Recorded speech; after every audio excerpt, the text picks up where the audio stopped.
Yan, Mr. Ronald Dolatre ng NLEX ay mga headlines pa lamang. Detalye ng mga nag-uumusok na sports balita. Narito na, Mr. Robert Sison. Tayo po yung nadidinig din ng live sa DCSR Sports Radio 918 sa snowbadwa.com at napapanood worldwide via internet streaming sa www.ptv.ph.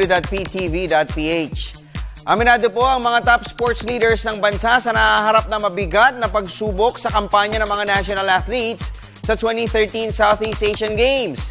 Ito'y dahil na rin sa pagkakatanggal ng ilang regular sports sa kalendaryo ng Myanmar Meet.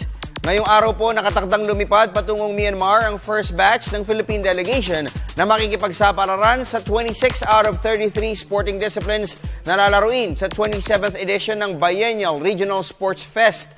Ang kabuang detalye, iahatid ni Ms. Ann Camovinas ng Sports Radio 918. Mas malamang na malubog sa worst ever finish sa Southeast Asian Games ngayong taon ang Team Philippines. Ito'y dahil mismong si Philippine Sports Commission Chairman Richie Garcia ang nagpahayag na posibleng 6th o 7th place finish lamang ang maabot ng bansa sa 27th edition ng Biennial Regional Sports Fest. We will be there winning number 6 or number 7, considering the format such that marami silang medalyang binagtag para sa mga sports na hindi tayo naglalaro. So, wala tayong medalya doon. Tapos, nawala din yung mga sports na malakas tayo. So, bawas naman yun sa... So, 6 or 7 tayo? Ang ina-anticipate nyo? 6. That's the way I look at it, 6 or 7. Ang worst ever placing ng Pilipinas sa SEA Games ay nangyari noong 2007 kung saan tumapos tayong pang-anim overall sa Thailand meet. Pero dahil piling-pili lamang ng mga atletang ipapadala ng bansa sa Myanmar Games, umaasa si Garcia ng mas mataas na percentage at efficient medal collection ngayong taon. So, pinili na ito. Ito na yung may mga credentials, may mga record na nanalo, nag-training abroad, priority athletes, priority sports. So lahat ng nandyan na, may padala pa tayong kusinero doon para sa pagkain nila.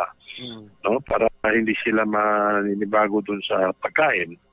Samantala, mula sa dating 600 ay pinaliit sa 210 ang bilang ng mga atleta at opisyales na bumubuo ng Philippine delegation bilang protesta na rin sa pagkakatanggal ng mga organizers sa ilang regular sports sa kalendaryo ng December 11 to 22 meet. Para sa PTV Sports, Ann Camovinas, Sports Radio 918. Kaugnay na ulat, mas magaan na asignatura ang naghihintay kay London Olympian Mark Anthony Barriga sa Southeast Asian Games sa Myanmar sa susunod na linggo. Ito'y dahil ayon kay ABAP Executive Director Botchip Ed Pigson, hindi makakatapat ni Barriga sa men's light flyweight class si London Olympic silver medal winner Kayo Pongprayu ng Thailand na di umano'y nagretiro na. Bukod kay Barriga, wala rin makakarap ng Thai fighter sa kanilang dibisyon, sina bantamweight Mario Fernandez, lightweight Irish Magno, middleweight Wilfredo Lopez, at women's world flyweight champion Josie Gabuco. Sa kabila nito, handa pa rin ang mga Pinoy pugilists na makipagsabayan sakali mang magpalit ng roster ang powerhouse Thailand. Target ng Philippine boxing team na mapantayan kundi man malampasan ang kanilang 4 gold medal haul sa nakalibang sa edisyon ng SEA Games sa Palembang, Indonesia 2011. Ano ka pa nun, Dennis, no? Sa active ka pa. Samantala, meron pa ba yan? Bukas naman po, nakatakdang lumipad patungong Myanmar ang Philippine men's and women's basketball team. Ito'y upang magamayan nila ang klima sa host country, eksakto 1 linggo bago ang December 11 to 22 meet. Narito ang report ni Ms. Keisha Halili. Kapwa kumpiyansa ang Philippine men's and women's basketball teams na magigay sila ng karangalan para sa bansa sa Southeast Asian Games sa Myanmar sa susunod na linggo. Sa lingguhang PSA Forum sa Malate, Manila, ibinunyag ni Assistant Coach Joshua Reyes na nagsisilbing inspirasyon ng Sinag Pilipinas ang silver medal finish ng Elite Gilas Squad sa FIBA Asia Men's Championship noong Agosto. Gayon na rin ang pagtuturo sa kanila ni Naturalized Center Marcus Douthit. Yeah, we're very optimistic. It's really gold or nothing, and it's really the goal. It's really the only measure of success in this tournament is if we win the championship.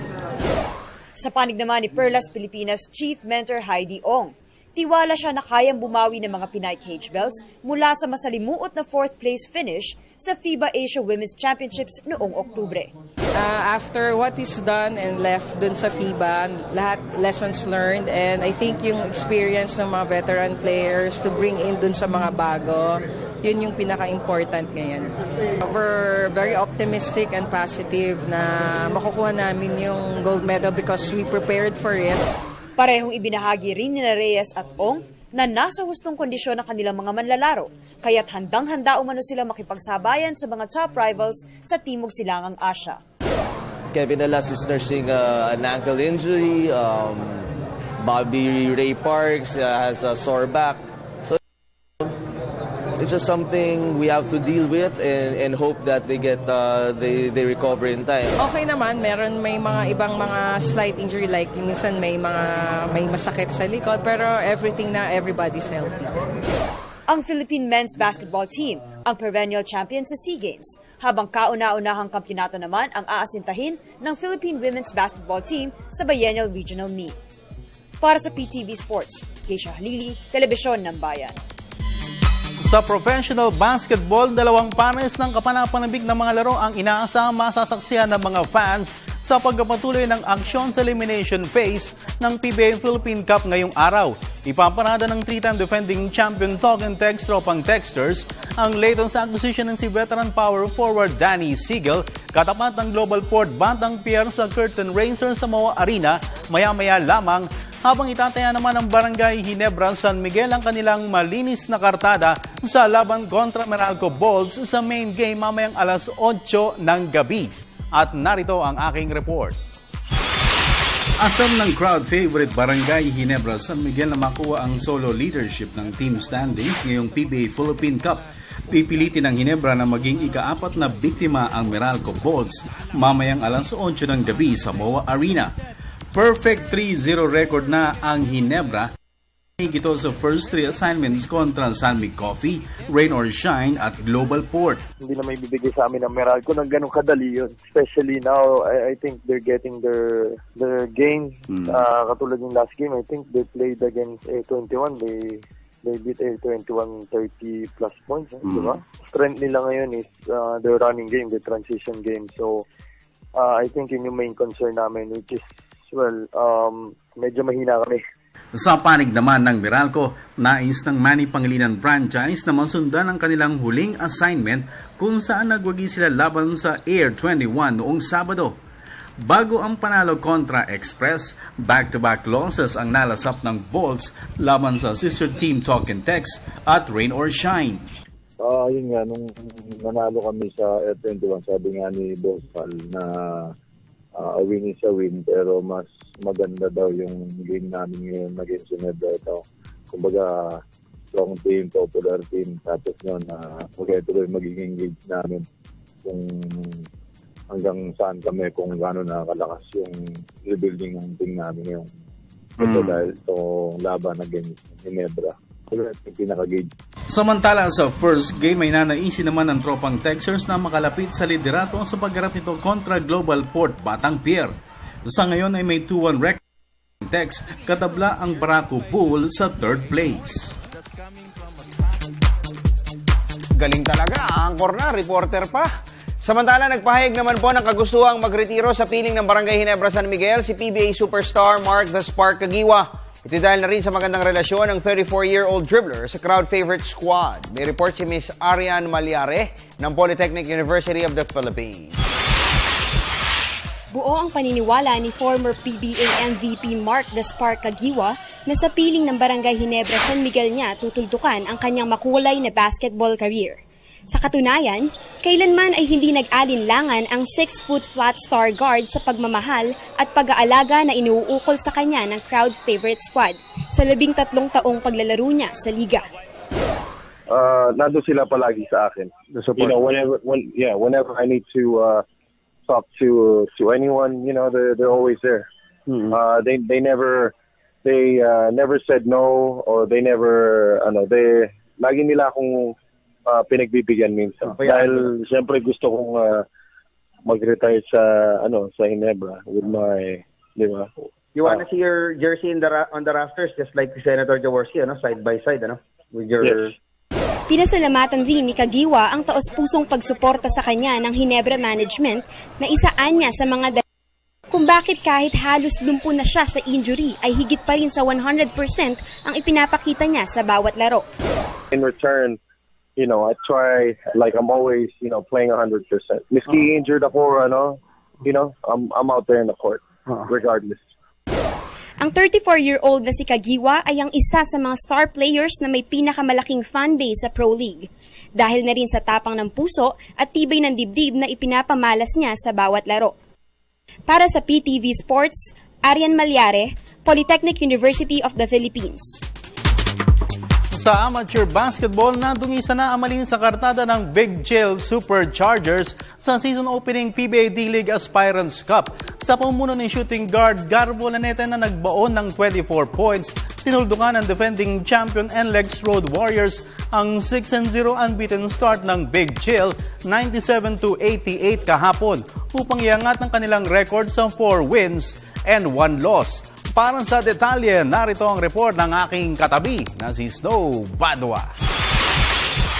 Galing sa masaklap na kabiguan kontra PBA D-League Aspirants Cup Dark Horse na Hog's Breath Cafe, nanlilisik ang mga mata na sinalubong ng defending champion NLEX Road Warriors ang hamon ng unbeaten team na Big Chill Superchargers sa Holy Trinity University of Asia Gym sa Quezon City. Sa harap ng sellout crowd, kagyat na nag-umusok sa opensa ang Road Warriors.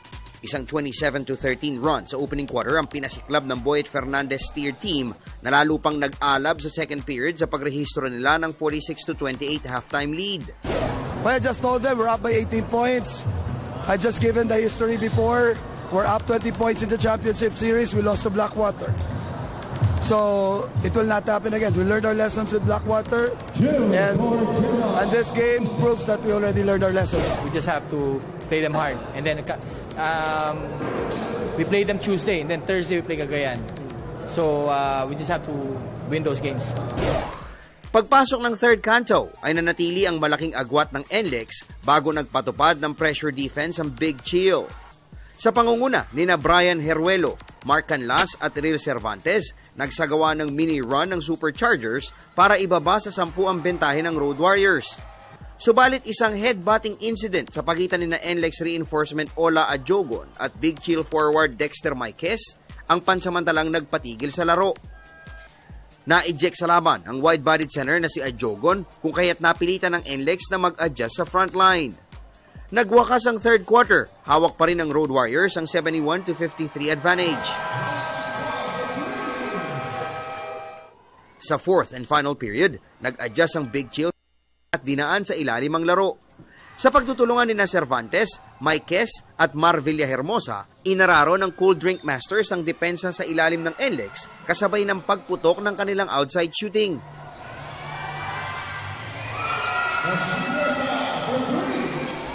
Ngunit tila flash in the pan lamang ang comeback bid ng Big Chill dahil kabi-kabilang errors ang nakumit ng koponan.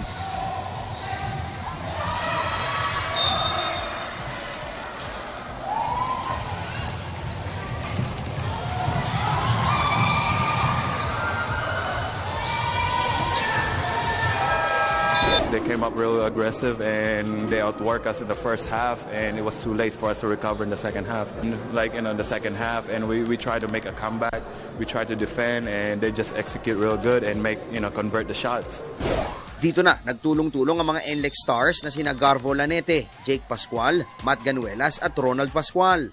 At bagamat nagawang dumikit ng Big Chill sa final 2 minutes, 87-76, dinaan naman ng NLEX sa smooth cruise ang huling yugto ng laban. Nagwakas ang laro, 97 para sa NLEX, 88 para sa Big Chill. It was a good win for us. They're ahead of us in the standings. Every win is good for us, so it's good to get back on the winning track.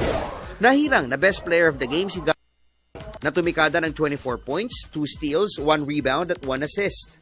Well, pinagandaan namin talaga ng maayos kasi Big Chill malakas na team, and yun nga, galing kami sa talo, so kailangan namin mag-bounce back, and kinaya talaga namin para kay Ola, na turnout si Ola, penalty 2. So, effort lang. Tulong-tulong kami sa depensa. Yun, sinuwerte rin na pumasok yung mga tira. Well, I'm happy for the boys. They just came in here, really wanted to win. They don't came in here just like in the previous games that we had. They came in just to play. But right now, they came in, they really want to win it. They really want it. I just told them na blessing in disguise na rin sa amin yung pagkatalo na yun kasi at least nalaman namin paano laruin ng NLEX, no? At this early stage, no? And hindi na sa amin nangyari yan on the quarters or in the semis. But it's a learning experience for us. Matapos ang laro, nakahinga naman ng maluwag si NLEX team manager Ronald Dolatre dahil naiwasan nila ang rare back-to-back losses. This is a good win for us coming from that loss, with Hag's breath. So this is also our last game for the year. So I think it's a good win for us to end this year. At dahil magbibigay daan sila sa kampanya ng Sinag Pilipinas sa Myanmar Southeast Asian Games, sa January 7 na ang susunod na asignatura ng NLEX, katapat ng Wangs. 5 players kasi ang ipapagawa ng NLEX sa national team at ang mga ito ay sina Garfo Lanete, Jake Pascual, Ronald Pascual, Kevin Louie Alas at Matt Ganuelas. Alam mo yung mga players na yan, individually, very talented naman, no question about that. But we need to double our effort on defense lang. Offense, no question about it. They're very talented. Ang panalo kontra Big Chill ay ang ika-4 ng NLEX sa loob ng 5 laro sa season opening Aspirants Cup. At sa Collegiate League, posibleng sumanib na po sa Ateneo Blue Eagles si veteran mentor Ricky Dandan. Ito'y matapos na magbitiw siya sa tungkulin bilang bench tactician ng University of the Philippines Fighting Maroons noong Agosto. May report si Ms. Shane Ordonez ng Baliwag University. Malaki ang posibilidad na tumalon sa kampo ng Ateneo Blue Eagles sa Season 77 ng UAAP si former University of the Philippines Fighting Maroons coach Ricky Dandan. Ito'y dahil may 2 linggo nang nakikihalubilo sa ensayo ng Katipunan Base Squad ang controversial mentor bilang defensive coordinator. Mostly, ngayon nag-start na ako mag-ensayo. I've been taxing 2 weeks now and mostly I'm working on our team defense. Yan ang mandate sa akin ni Coach. He wants to give special attention and emphasis on our defense. At bagamat inamin ni Dandan na wala pa siyang kontrata sa Blue Eagles, handa naman umano siyang tumulong sa kaibigang si Chief Mentor Bo Perasol na nakasama niya sa bench sa runner-up finish ng Powerade Tigers noong 2012 PBA Philippine Cup. Ano naman yun naman ang umalat sa pool naman, yun naman ang hingan mo sa akin ni Coach Bo. Tatrabahoin ko talaga yung depensa namin. Samantala, inamin naman ni Perasol na talagang gusto niyang magkaroon ng kaagapay sa bench ng Ateneo, lalo pat medyo bugbog na sa trabaho sa PBA ang iba niyang mga assistant coaches sa team. Kumumpleto ng 5-peat ang Blue Eagles sa UAAP Men's Basketball simula 2008 hanggang 2012 bago sila nabigong umusad sa Final Four na katatapos na season ng liga. Para sa PTV Sports, Shane Ordonez, Baliwag University. Punta naman tayo sa world basketball scene sa NBA. Nakabalik agad sa winning form ang San Antonio Spurs sa regular season ng National Basketball Association o NBA. Kanina, inaungusan ng San Antonio ang visiting team na Atlanta Hawks 102-100 upang makabawi sila mula sa nalansap na kabiguan kontra Houston Rockets noong isang araw. Si star slotman tumayong top performer para sa Spurs sa kanyang double-double performance na 23 points at 21 rebounds at siya rin ang nagbaon ng buzzer-beating winning jumper para sa team. Nakakuha ng suporta si Duncan mula kay point guard Tony Parker na nagambag ng 15 points at 7 assists para sa Spurs habang pare-parehong umiscore naman ng double figures ang lahat ng 5 starters ng Hawks. Dahil sa panalo, nakisalo ang San Antonio sa Portland Trail Blazers sa ibabaw ng Western Conference standings sa kanilang identical records ng 14 wins and 3 losses. Samantala, isang malaking dagok naman po ang tumama sa kampanya ng Brooklyn Nets sa kasalukuyang season ng NBA. Kanina po inanunsyo ng injury plague team na masasideline ng 2 hanggang 4 na linggo si veteran forward Paul Pierce sanhi ng nabaling buto sa kanyang kanang kamay. Ang shooting head ng 6'7" dribbler ay nagtamo ng injury sa road game kontra Houston Rockets noong Sabado. Hindi po naging maganda ang performance ni Pierce sa kanyang unang season sa Nets, kung saan ay nag-average lamang po siya ng career low na 12.4 points per game. Sa katunayan, kasabay ni Pierce na nag-i-struggle sa kanyang bagong team na naglaro ng wala si injured starting point guard Darren Williams at ang mga key reserves sa sina Andrei Kirilenko at Jason Terry. Sa ngayon ay kasalo ng Brooklyn ng New York Knicks sa 2 pwesto sa Eastern Conference standings sa kanilang magkaparehong record na 5 wins against 12 losses.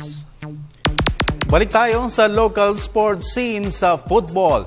Isinusulong ngayon ng Philippine Football Federation o PFF ang pagtatag ng Philippine National Football League sa mga susunod na taon. Ito yung magkaroon ng regular matches sa home soil ang mga national booters na kumakatawan sa bansa sa mga international competitions. May report si Ms. Cristabel De Leon. Para sa ibayo pang pag-unlad ng football sa bansa, pinaplano ng Philippine Football Federation o PFF ang pagtatatag ng Philippine National Football League sa mga susunod na taon. Sa launching ng National League Task Force, inilahad ni economist Bernardo Villegas na maihahalin tulad sa ekonomiya ang paglago ng football sa bansa, kung saan masasabing umangat ang popularidad ng sport, partikular na sa mga probinsya. Reforms in our political and economic institutions that we have come to a tipping point. Well, that's exactly how I see football. Over the last 3 to 5 years, there has been a great interest from more and more people because of the ASCALs, their victories, because of more and more children actually playing the game 6 to 12. And I'm sure many of you know that there are clubs, especially from Spain, developing, whether in Negros Occidental, in Davao, in Manila, the interest in football. Sa panig naman ni PFF Chief Mariano Araneta, isang magandang avenue para sa mga Pinoy booters ang National League dahil magkakaroon sila ng regular matches at trainings. A player to be competitive, he needs about 25 to 30 games a year. So we have to create that venue for him to do that. So I think the National League will be that venue. 10 koponan na may partnership sa mga local government units ang inaasahang lalahok sa inaugural staging ng National Football League, kung saan 4 sa kanila ang magmumula sa Luzon, 4 rin sa Visayas at 2 naman sa Mindanao. Para sa PTV Sports, Cristabel De Leon, Telebisyon ng Bayan. Sa football pa rin, nang ibabaw ang angking galing ng Red Card FC sa katatapos na Kikay's Cup sa Emperador Stadium sa Makati City. Sa finals, katapat ang RCBC United, nagbaon ng 2 goals sa penalty shootout ang Red Card FC kumpara sa isa lamang ng kalaban matapos na mauwi sa goalless draw ang kanilang matchup sa regulation. At kasabay po niyan, ayun yung napapanood ninyo, no? Ilan po sa highlights ng Kikay Cup, inorganisa po yan ng Crescent Park United. Ang bawat koponan po sa Kikay's Cup ay binubuo ng mga young professionals na may isa kababaihan sa roster. Plano po ng mga organizer na palawigin sa 2 beses kada taon ang pagdaraos ng kanilang event para makatulong sa pagpapaangat ng popularidad ng football sa bansa. So one of our goals really for this Kikay's tournament ay to empower women. Dito sa mga tourney, sa mga games, talagang we made sure na at least may 1 to 2 girl players or female players. Sa cycling, dahil hindi nila makakasama ang kanilang 2 pambatong riders sa sina John Mark Galedo at Valer Ravina, nagpasya ang pamunuan ng Road Bike Philippine Cycling Club na magdagdag ng 2 batikang Spanish pedal pushers sa kanilang roster. Ito'y para sa kanilang title defense sa team competitions ng Ronda Pilipinas Cycling Spectacle sa susunod na taon. At narito ang report ni Ms. Ira Requinta ng Partido State University. Para mas mapalakas pang lalo ang kanilang title defense sa 2014 Ronda Pilipinas, kumuha ng 2 Spanish reinforcements ang Road Bike Philippine Cycling Club. Ayon kay team owner Engineer Bong Sual, isang timer at isang sprinter ang nakatakdang sumanib sa kanilang koponan. Malakas kayo. Yun nga sila susurpresa namin sa inyo na makikita nyo itong road bike new pace at merong ibubuga. Ingat, kasi meron nga kaming dalawang imported. Sasamahan ng dalawang Spanish pedal pusher sa Road Bike Philippines roster ang mga mainstays na sina Ronel Walda, Felipe Marcelo at Ray Martin. Naniniwala si Swal na napapanahon na para itaas pang lalo ang kalidad ng Philippine cycling, kaya't nag-hire siya ng mga batak na foreign riders. Naghahandaan namin kung darating ng Honda. Yun ang tsaka kinukumpim pa rin namin yung dalawa namin na imported. Hindi, sasama namin sa Continental Team. It's time na talagang kailangan magkaroon tayo ng para mabago naman yung takbo ng cycling dito sa Pilipinas. Sila rin yung magiging gaway at magtuturo sa ating mga cyclists. Maharap sa mabigat na pagsubok ang attention bid ng Road Bike Philippines sa 2014 Ronda Pilipinas, lalo pat kinuha ng sister team na 7-Eleven ang kanilang dalawang pambatong riders na sina John Mark Galedo at Baler Ravina. Para sa PTV Sports, Iran Thea Riquinta, Partido State University. Nakakalungkot na nakakatawa, Kasi yung road bike dati, mga John Mark Galedo, Baler Ravina, nahati yan nalipat sa 7-Eleven. Kasi bumuo ulit si, ano pangalan ito? Yung may-ari ng kalbo? Yung kalbo? Yung may-ari ng 7-Eleven. Sasabihin si Vic Paterno. Yan, si Vic Paterno. Anak ni Senator ba yan? Anak kaya tayo. Ting Paterno. Nagbuo ulit siya, 7-Eleven yung team niya. Ando sila Galedo. Tapos ito si Engineer Bong Sual. Dalawa na ba yung 7-Eleven? Dalawa na ate. Ngayon bumubuo siya ngayon. Kumuha siya isa? Mini stop? Road bike. Road bike. Road bike. Ako mini stop. Road bike yun. So isang 7-Eleven. Wala nang 7-Eleven. Road bike. Road bike na lang yun. Hiwalay. Pero under the management. Pero friends pa rin sila. Friends pa rin. Okay yan. Tsaka si Engineer Bong Sual, siya yung talagang most trusted ni, ano pangalan ito? Vic Paterno. Ni Vic Paterno na gumawa ng mga, kasi mas magandang gumawa yan Sa matino yung mga 7-Eleven. Hindi, basta cycling. Yung mga stores. Mura pa maningin si Engineer Bong Sual. Kita mo naman sa bahay niya. Yung mga 7-Eleven, pag pumasok kayo dyan, 60%. Bong Sual. Bong Sual ang gumawa niya. Yung gumawa. Engineer. Nag-renovate. Engineer. Kaya ngayon gumaganda 7-Eleven. Oo, gumaganda. Hinahabol nga lang ng mini-stop. Pero stop na yun. Okay, mga text, email, Facebook at Twitter messages ninyo, mag-uusap po kami. Kasama natin si Dennis. Yan. Pag kami mga nakalimutan akong pangalan, i-describe ko na lang. Kami nakalimutan akong pangalan, i-describe ko. Magbabalik po. Sa'yo magbabalik. Okay, magbabalik ang PTV Sports.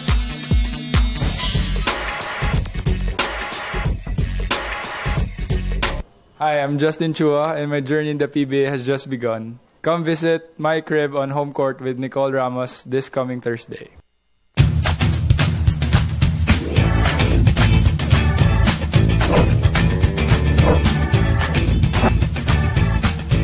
Cheerleading, isa sa centerpiece at most important component ng bawat athletic program. Ito kasi ang lupo ng mga namumuno para buhayin ang dugo sa laro at pag-alabi ng damdamin ng mga players na kanilang kaalyado. Commonly American event na ito ay unang lumabas noong 1800s, kung saan puro mga lalaki pa noon ang nagsisisayaw at nagsasagawa ng acrobats. Pero ano nga ba ang importansya ng cheerleading at bakit ito kinakarir sa lahat ng university-based tournaments? Iyan ang nilalaman ng ating Inside Sports ngayong hapon.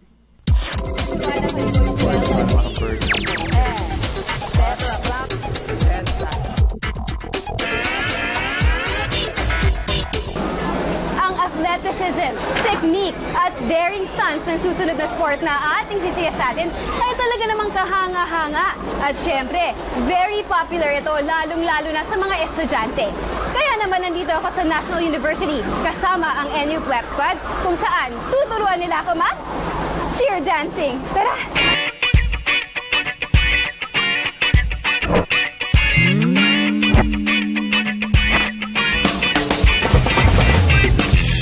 Pinasikat pang lalo ng 2000 film na Bring It On. Pagalingan sa choreography, fast-paced dance step at stunts, Ang mga partisipante nito ay binibigyan ng hindi hihigit sa 6 na minutong performance. May 5 elemento ang cheer dancing. Ito ay ang tumbling, dance, jumps, cheers, at stunts.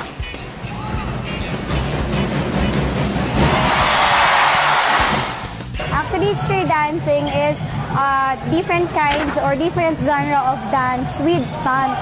So actually, it's only in the Philippines na merong cheer dancing because in other countries, basically it's a cheerleading. So it's more on stunts lang. It's like a big production number pag sinabi na UAAP cheer dance competition sa Philippines. Pero syempre, basic sa lahat ay ang motion.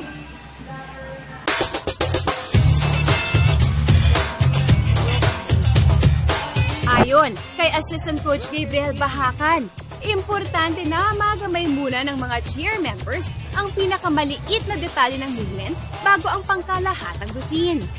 Siyempre, basic skills ng cheer dance, meron tayong tinatawag na basic elements kung saan kasama dito yung motion. Oo, para tong dance pero more on the basic aspect ng dance. Usually ginagamit natin dito is yung mga hand movements lang. So, elements naman sa cheerleading, meron tayong tosses, yung basket tosses, and then meron tayong tumbling, or yung gymnastic skills na nakikita na nagtatumbling yung mga bata. And then meron tayo ditong jump, yung jumps yung body pataas. May mga different movements and body position din tayo dyan sa jump. Ayan, yan ang mga basic elements niyan. Gaya ng isang well-planned team plays, importante na mapagtagpi-tagpi ng isang cheer dance group ang lahat ng elemento na may dagdag na creativity. Ano po yung pinaka-importanting element? Actually, lahat eh. Kasi sa cheer, it counts. Lahat talaga yun kasi yun yung in-score ng judges. Bawat element is needed para makakuha tayo ng mataas na points. Breathtaking, bedazzling, nerve-wracking at nail-biting. Yan ang ilan lamang sa mga mararamdaman mo kapag nanood ka ng isang performance sa cheerleading. Pero paano kung ikaw pa mismo ang kasali rito? Ayoko man, pero dahil nga sa hands-on based ang segment na ito, mabigat man sa loob ko, kailangan kong subukan. Toss natin siya. Throw natin. Nakakatakot. Dahil insurance ko. Life-threatening ko. Kailangan niya tumigas na, body awareness, pagkatapos tight lang yung body. Then, sila na bahala sa'yo sasalo. Ramdam sa mga kamay ko ang lamig ng panginginig.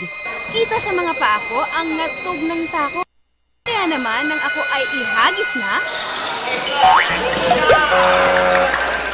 pero in fairness, masarap ha, matapang ako. Let's do it one more time! 2, 3, 4.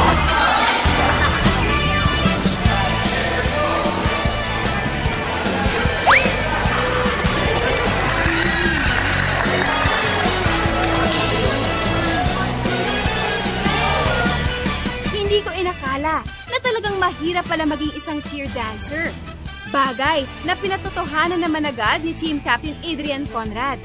Bali, kino-consider namin na athlete din kami kasi pare-pares lang kami na ginagawa. Though mas mahirap pa ngayon ginagawa rin compare sa ibang sports. Then, yun, may time na na-injured kayo though parang agaw buhay na yung ginagawa namin. At dahil sa lubhang delikado ang ilan sa mga stunts, masasabing higit pa ngang mas pro na mga cheer dancers sa injury. After training, andyan yung back pain, injured sa ankle, sa lalaki. So, hindi maiiwasan yan, yung injury.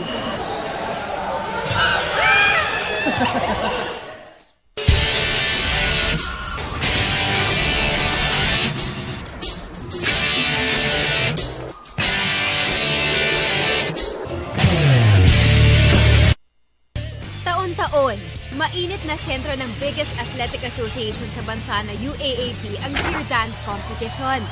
Bagamat hindi ito ang nagbubukas ng isang season, ang labanan ng mga pep squad ay mainit na inaabangan ng lahat. At kasabay ng pagtakbo ng panahon ay ang pag-adopt na rin sa teknolohiya ng cheer dancing na dati ay pom-poms at glitters ang piyesang gamit ng mga mananayaw. Kaya naman isa ang Macro LPG Company sa mga unang grupo na nagbigay ng ayuda sa cheer dancing, particular na sa NU Bulldogs Step Squad. It's a fun sport. Ito talaga yung sinusuportahan nila ngayon. And I think naman ang cheer dance is a sport na talagang malaki dito sa bansa. So parang malaking bagay din na sinusuportahan sila ngayon na Macro LPG.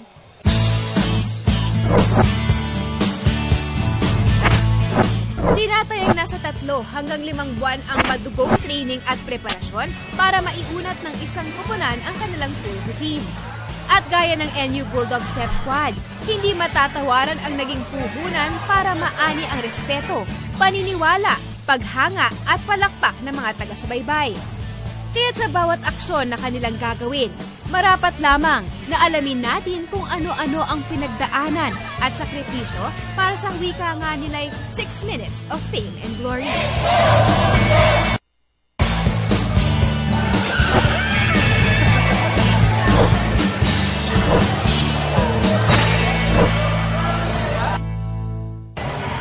So much fun sa episode ngayon. Cheer dancing truly demands intense physical activity, lalo na dun sa mga tumblings, sharp dance moves, jumps, at cheers na kasama sa sport na ito. Guys, thank you for spending this time with me. I hope madami kayong natutunan. Kita-kita po tayo ulit next week. Until then, this has been Meg Siozon for Inside Sports.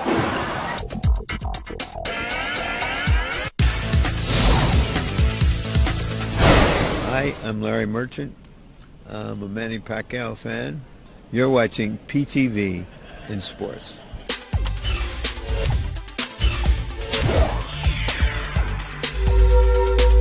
At nagbabalik ang pinakamalawak na sports news ka sa bansa. Ito po ang PTV Sports at Cristabel De Leon at your service. And I'm Christopher Principe. Yes. Love the name. Christopher tunay na pangalan niya. Christopher Principe. Tatawa ka, Nestor. ARN ka, no? Ha? Application for registered, Ano? Nurse. ARN. N lang. Applying pala. Nurse. Hindi ako RN. Hindi ako makapag-move on dun sa galing Larry Merchant. Kala ko picture ni Attorney Mark. Loko-loko. Ikaw na. Larry Merchant. Kalain mo na. HBO yung brand. Napagawa niya ng Tsaka ini-endorse tayo. Nasa kontrata niya yun. HBO ka lang. Larry. Ngayon. Tsaka yan ang pinakamahal siguro sa boxing, no? Bate, ganun, no? Hindi ka siningil? Hindi. Ay, Alpeo. Tropa kami. Tropa kami. Alaka ko na yung video. Tropa kami nun eh. Ginawit niya yung kamay ko. In-interview ko, tagal sumagot eh. Siyempre. Hindi ka sinabi, if I was 50 years younger, I'm gonna blow your Teka lang nga, bago tayo magkalimutan, Tabel. Batiin ko lang si Kuya Roger Martinez.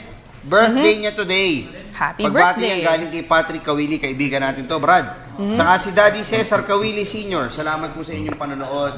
Ay, patagisan niyan, partner. Araw. Wala akong lapel. Tagisan niyan. Meron. Suot mo. Meron ka. Meron ka. Hindi, meron ako. Ito. Kanina pa ako nagsasalita, hindi yung sinasabi. Nakalimutan ko. Take two. Take two. Lahat ng sinabi ko, ulitin ko. Okay? Si Sammy napakamot siya. Pero nakukuha naman kayo. Pero nakita mo kung gaano ka-powerful ang boses ni Sobadwa. Kahit walang mic, alam mo yung mic. Parang nakalunok ng megaphone. Ulitin ko lang Kuya Roger Martinez, birthday ngayon. Tsaka si Tito Cesar Kawili at Patrick Kawili. Tsaka yung mami ko, nagpapabati unahin ko na rin, baka magalit ito, mapalo pa ako. Si Ana Cadiz and her dad, Mario of San Mateo Isabela, watching sila ngayon. Salamat po sa panonood. Tagasan yung mga Kawili, partner. Ha? Tagasan, mga Kawili. Pangasinan?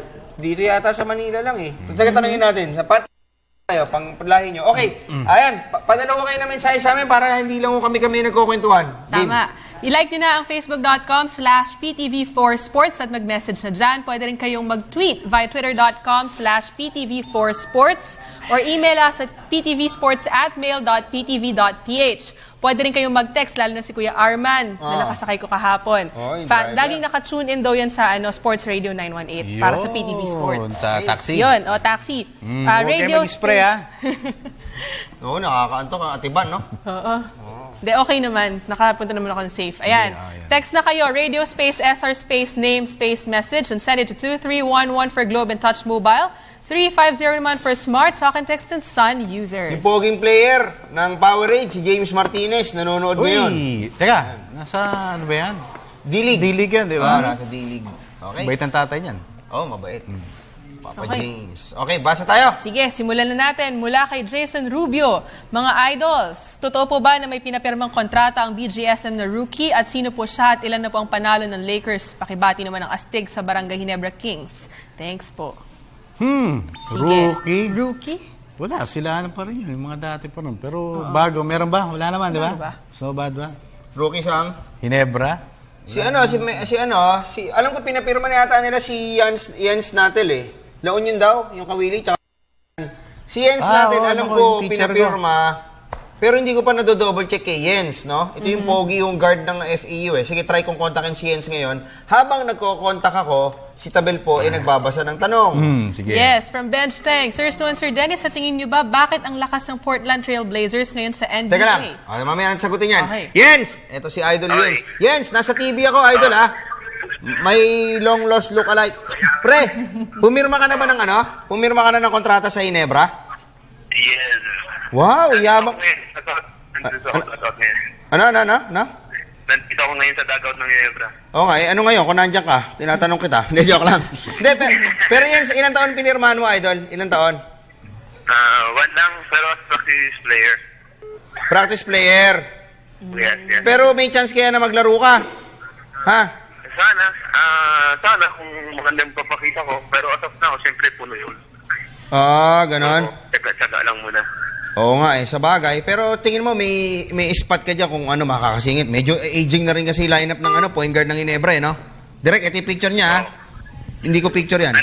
Hindi. Kasi pinapakita ko yung picture mo eh. Baka akala nila picture ko eh. Oo nga. Kambal ko yan. Oo, kambal. Pero kailan ka pa pumirma? Kapon. Oo.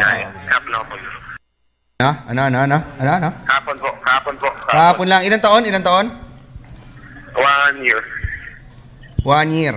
Okay. Okay, Dennis, may tanong ka ba kay Jens? Anong plano mo? Ngayon na, for a while, parang lumalabas, malabo yung chance mo sa Ginebra, pero ngayon, at least practice player. Tingin mo, magandang chance yan for you? Na makapasok, ang tawag doon, yung break-in sa Sa Ginebra? First of all, masaya ako na binigyan ako ng 10% at drop sa akin. Para sa akin, inisip ko opportunity lang for me kasi na pinapirma nila ako. So, feeling ko, kahit nasa team ako, practice player, masaya ako. At knowing naman, puno yung guard slot nila, like sina LA, sina Joe, sina Eman. Kahit pa paano, meron ako matutunan. If ever di man ako malay na forward, madami ako sa mga veterans. Okay. Jens, may tanong sa'yo si Tabel. Yes, hello. Kumukurap-kurap pa yung mata niya. Ayan. Ano naman yung mga naging adjustments mo coming from collegiate league tapos ngayon nasa pro league ka na? First of all, siyempre, ako naman, known naman ako as a point guard who leads naman sa team. So, sa pro league, sa D-League naman, going to the pro league, siyempre, asususin ko lang mga weakness ko, like mga shooting, gano'n. So, yung physicality. No. Okay. Yan, salamat sa tanong ng mga trainee namin na kinikilig dito, tatanong sa'yo. May girlfriend ka na raw ba, Jens? Meron po. Meron po. Sayang naman. Dalawa. Ilan? Meron po. Meron po. Dalawa yun. Dalawa. Ano pangalan niya kung di mo siya kinakaya? Si Lynn Montalia. Ano? Lynn Montalia. Ding, parang lalaki Ding yun Ding? Okay. Thank you, Jens Salamat. Pre, anong lahi mo? German?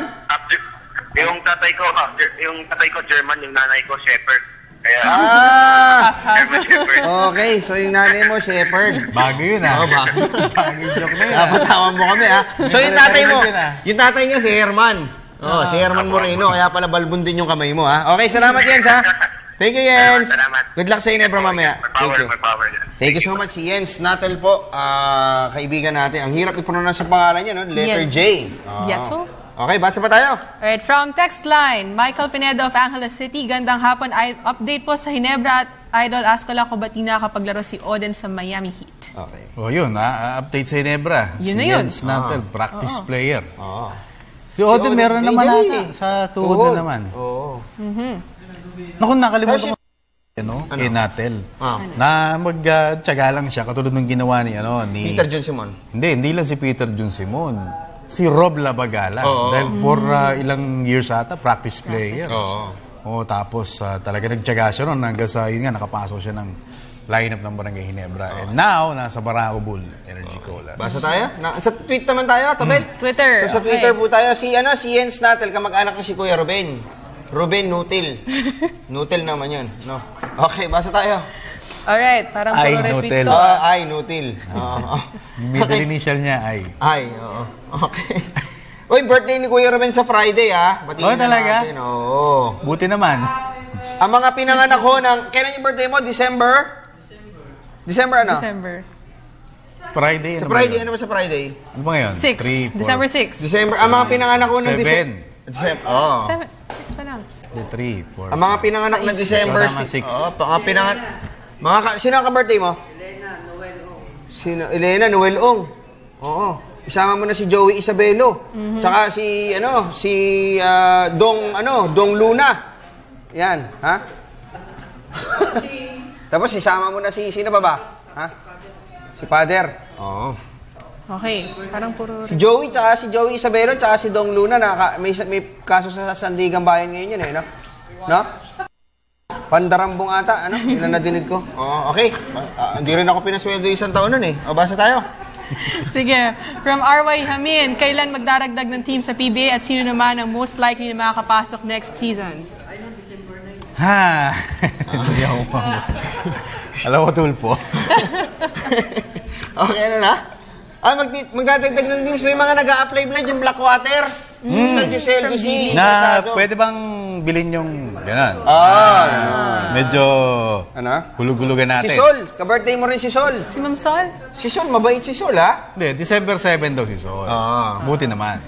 Si Sol, nakakasilo yung kagandahan. Eto. Yung isang binanggit ko, nakakaduling sa pera. Okay, basa tayo. Ano pa? Isa pa, Tabel. Alright, from Vince Cabusao, Sir Snow, matanong ko lang kung saan pwedeng manood ng training ng Ginebra. Totoo bang matatrade si Teng sa Air 21? Sana malapit na rin, or malipat na rin ang PBA. Sa January 13. Dito na lang? Oo. Sige. Channel 4. So pwede daw manood ng training? Pwede naman. Kaya lang tayo. Usually may lang yun parang kinokontrol yung number of fans na pumapasok. Madalang sila sa sa Ortigas, sa Xavier. Diba? Tapos yun. Sa may Green Meadows. Ginebra. Tapos Green Meadows sila minsan pero sila. Xavier nga. Pero baka lumipat na rin sila ulit, Brad, Kasi fourth floor kasi yung Xavier. Yung mga matatanda, sina Bisera. Hirap na hirap magdala ng tubig, Isipin niya from the first floor. Wala stairs. Hagdan. May ramp dun Hagdan talaga. Doon ako nag-aral Joke. Basa pa tayo. Kabisado po. Mamaya po, news at 6 na. Andito na si Ralph Abina at si Attorney Marcus Rodes. At si Miss Kat. Saka si Cathy. Ayan na si Cathy. Okay, game na tayo, ha? Andiyan na si Cathy. Okay. Totoo daw bang matatrade si Teng sa Air 21? Trade. Hindi bibitawan ng yan. Hindi bibitawan ng yan. Pero alam ko, hinahabol. Pero iba yung hinahabol ng Air 21 ngayon, Parang Aldrich Ramos sa Rafi Reyes, Oo, yun yung hinahabol ng Air 21 ngayon. Si Rafi ba naka-line up? Hindi, no? Naka-line up ba sa Alaska? Hindi ata. Naka-reserve. Si Aldrich, maganda nilaro last time. Si Chang Hele, birthday niya kahapon, Chang Hele Hoson. Ayan, mga kaibigan, mga kamag-anak na po natin sa Nueva Ecija, Yes. Si Chang Hele Hoson. Okay, isa na lang text, tapos paalam na tayo. Hirit lang ni Carla Cancino, kailan daw mag-guest si Chris Ellis sa home court? Kailan kaya? Sige po, kontakin namin kontakin namin one of these days. Okay, si Shane Ordonez, saka si Shannon Ledesma, salamat po sa panonood. Okay, Dennis, mga thank yous natin. My wife, Queenie, I love you. Tsaka kay Prince Zian, Eric, hello, see you later. Okay, and Tabel. Ayan, also thank you to Mr. Amis Tumang of the dyan sa Timog, Quezon City, at syempre sa Derm Aesthetic for skincare. And also hello to Mama and Mommy and to Ninang and to all my families there. Yan, at Axel at saka Macbeth kay Mr. Rudy Yu, the man. Saka Everbilena. Everbilena, sir. Okay, tabayanin po ang News at 6. Isama si Miss Catherine San Gabriel, Ralph Obina, at Atty. Marcus Sorel. Salamat po sa Baraka Bula Energy Cola, Mr. George Chua, Michael Johnson Chua, Paul Chua, Mr. J. Lianos Diat, kay Boss Rafi Casio, at kay Ma'am Cherry. Salamat po, Baraka Bula Energy Cola. At sa Axel 316, Mr. Willie Ortiz, Philip Golo, Willa Rosa, Jacob Malapas, at Arvin Roa. Salamat din kay Ninong Renato Lirio ng Rally Tours and Travel. Rally Tours and Travel, pag-aho sa inyong paglalakbay. 867-3333 ang kanila pong numero. Ako po ang Coach na Ubadwa. Cristabel De Leon. Dennis Prinzobe. Sports Radio, kalas na tayo. Salamat po sa inyo at tabayanan ng News at 6. Sasayin nyo na rito po sa PTV at narito po ang kanilang mga headlines.